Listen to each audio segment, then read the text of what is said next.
Okay, good day. My name is Tom Swanson. I'm a member of the faculty and instructor in law at the Center for Advanced Legal Studies in Houston, Texas. And today's presentation is There Ought to Be a Law. I'm sure you've heard that term many times. There are also people that says, I wish there weren't so many laws. And there are people who say, I don't have any idea how many laws there are. And, I can share that with you. I probably don't either. To make matters worse, you've heard this term before, that you are presumed to know the law. You think today in these incredibly modern times with thousands of different kinds of laws that we're presumed to know it. So when people come to the Center for Advanced Legal Studies, the first thing we have to do is we have to give them a framework to build from. And so I'm going to talk today about, when you say there ought to be a law, talk about what the names of the different types of laws are. That's a good starting point, I think. Let's start at the top and work down. Constitution. Now we know that our United States Constitution, most of us know that it states in the Constitution it's the supreme law of the land. So that's how we know it's the starting point. A constitution is a foundational document of law that establishes government and sets forth the branches of government. In our case, the three branches of government. It sets up the names and authorities of the various officials, and also sets forth, at least in our Constitution, what rights are granted to the people, what the government can and cannot do, what the qualifications of office are, who can vote, this sort of thing. So it's a foundational document. Everything goes from there. In the United States, because we have what is called a federal system, that is, we have both a federal or national government, and we have state governments, okay? And those are the two sovereigns, if you will, that we contend with as Americans. So the Constitution, think of it as a foundational document that sets up the government and the manners of what the primary laws are. Next are what are called statutes. Statutes are laws created by legislatures. Okay, so we have our national Congress, the Senate, and the House of Representatives, and they create statutes. Those statutes are, once they're agreed to by the two houses of the legislature, they're submitted to the President of the United States for signing. And the President of the United States, will either sign the law, or veto the law, or every once in a while just do nothing. In the case of a veto, of course, it can be overridden by an increased number of votes by each house. So statutes, written laws enacted by a legislature or legislative body. Next, you have regulations. Regulations are laws that are created by government agencies. They are created by government agencies so they can basically put the statutes into effect that have been created by the legislature and make sure that they are enforced. This is a function of the executive branch of government. From there, you get into more of a localized situation. They do have what they call government rules, and government rules would be things like rules of procedure for the courts and that sort of thing. From there, you go down to the, quote, local level, and that involves really state law. State law has a constitution. State law has statutes. state law has regulations that they also have a kind of an interesting type of law that's a default law. It's called the common law.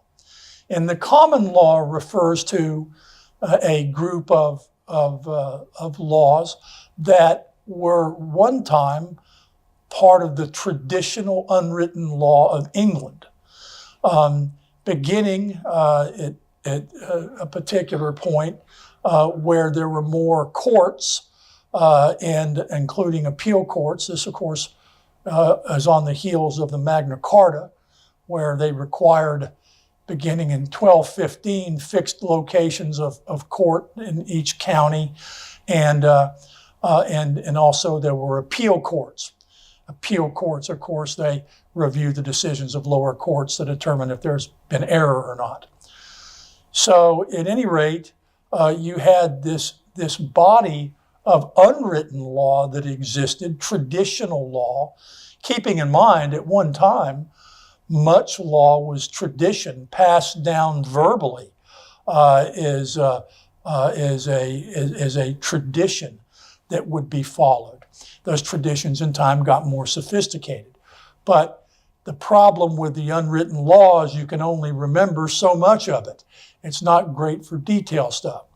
So what began to happen is the common law began to be written down in the form of appeal court decisions. So the courts would state, the English courts would state what the common law is. Now, the United States, the individual states, 49 of them adopted the English common law. And they continued the practice of having the courts, the appeal courts that is, put in writing what the common law is. This, of course, became a type of policy practice that was put into effect by the courts, and they sometimes call it judge-made law. Okay. Now, here is where it gets a little bit involved. 49 of the states adopted the English common law. Texas, for example, adopted it in 1840. However, a lot's happened since 1840. There are all kinds of challenges that are created by technology and social evolution for the law, new kinds of cases and situations. So what is the role of this common law? It is basically a default law. Let's say that there's a case presented to a state court. The only problem is that after looking at the Constitution, after looking at the statutes, after looking at the regulations, there's nothing on it that deals with a particular case. In that instance, a court may look at the common law decisions of other courts to see if it's ever been covered. Oftentimes it has.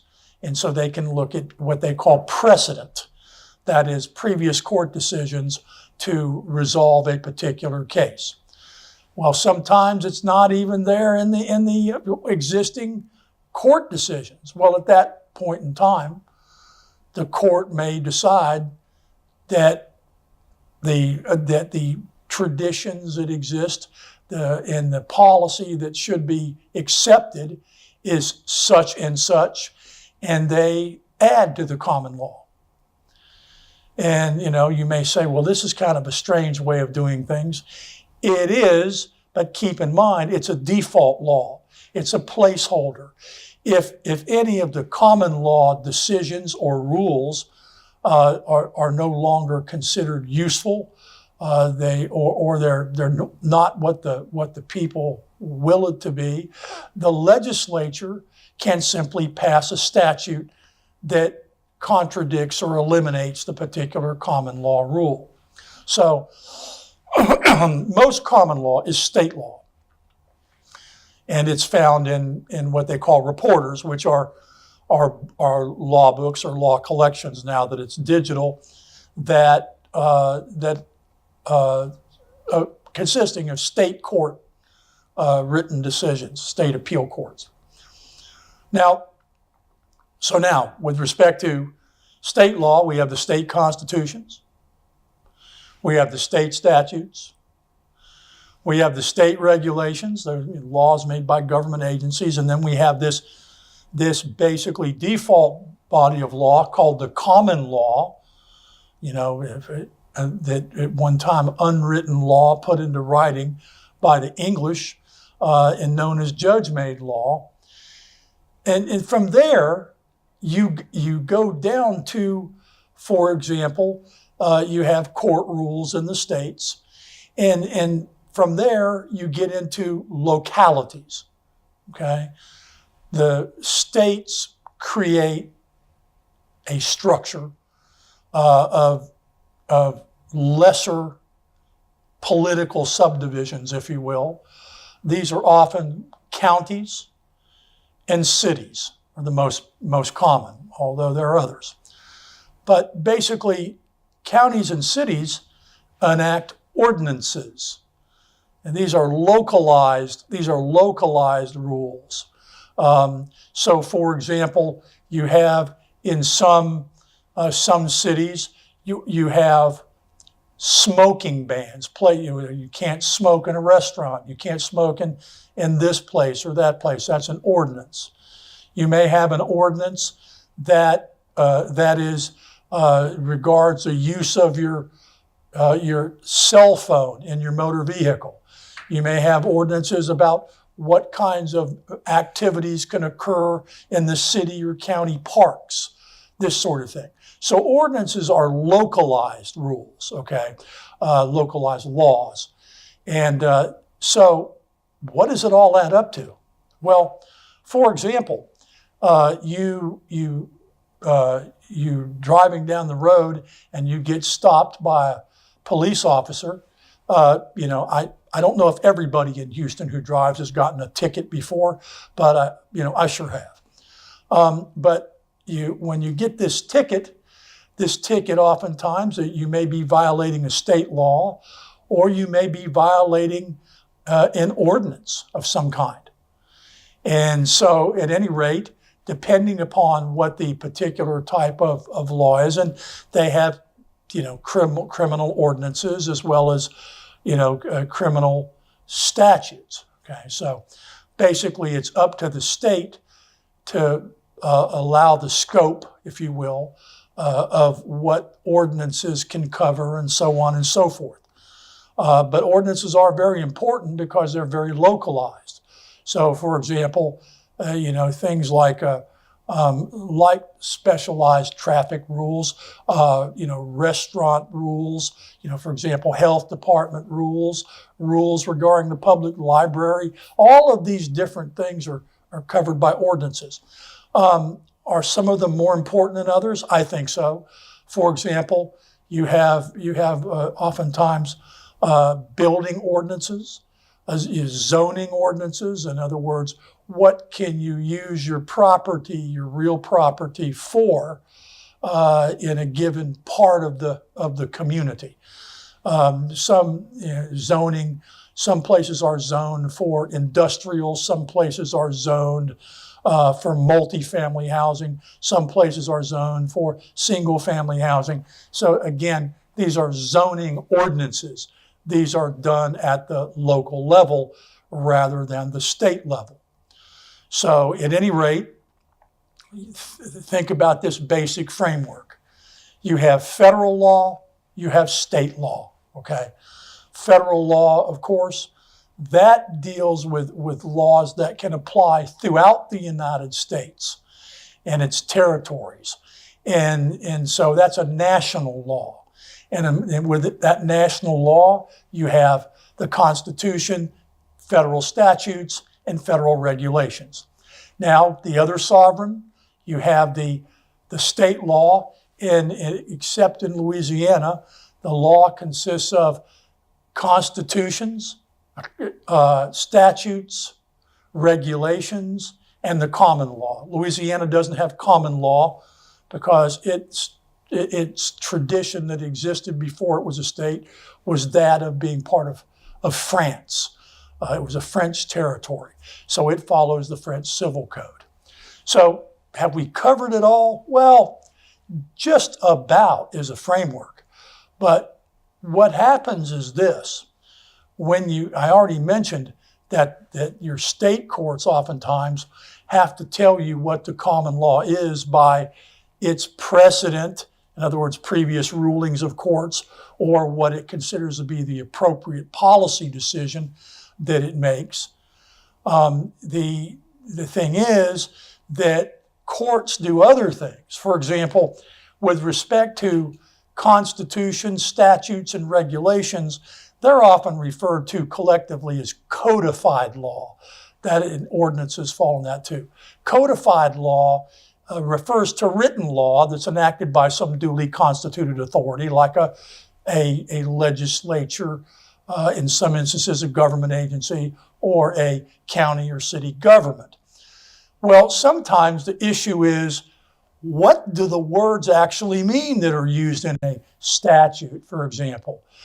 A common issue is if authority is, if the word shall is in a statute as opposed to may, how is that to be interpreted? Well, most interpretations say if the statute says shall, it means must. Okay? If the statute says may, that means it is discretionary. Okay? So an important distinction there. And you have other kinds of situations that require interpretation as to the scope of a particular law or what the actual language was intended to mean. You see this in a lot where, for example, in